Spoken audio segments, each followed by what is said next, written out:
इष्ट मिले और मन मिले और रसरीति मिले, भजन पद्धति मिले, ऐसे संतों से सत्संग करें।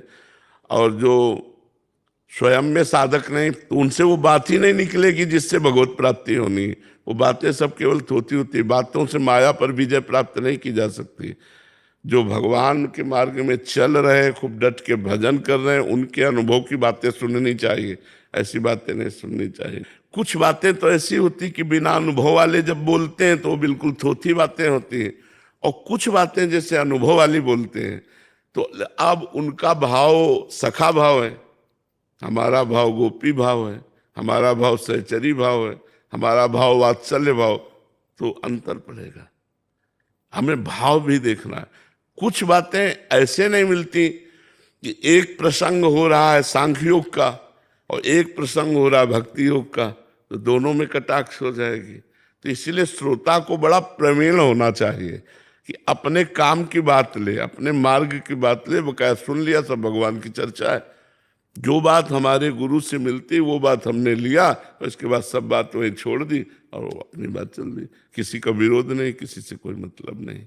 हमें अपने मार्ग की बात लेनी है। अगर सत्संग सुने तो हमारे मार्ग, ये ज्ञान होना चाहिए कि हमारा मार्ग क्या है, हमारे मार्ग की बात क्या है। नहीं तो सांख्य योग है, अष्टांग योग है, कर्म योग है, भक्ति योग है, चारों का मार्ग अलग अलग है, लक्ष्य एक है, परिणाम सबका एक है, मार्ग अलग अलग है। तो जब मार्ग की बातें होंगी चारों दिशाओं की, तो एक पूरब, एक पश्चिम, एक उत्तर, एक दक्षिण, तो कैसे मिलान होगा? मार्ग की बात तो मिलान नहीं होगी, लेकिन चाहे जिस मार्ग से जाए वो उसी भगवान को प्राप्त करता है, उसी परमात्मा को प्राप्त करता है, उसी ब्रह्म को प्राप्त करता है। तुम्हारी बात समझ में आई जी? इसलिए हमको जहां हमारा इष्ट मिले, जहां हमारी उपासना मिले, जहां हमारे मन की बात मिले, वो पकड़नी चाहिए और बकाया सब छोड़ देनी चाहिए।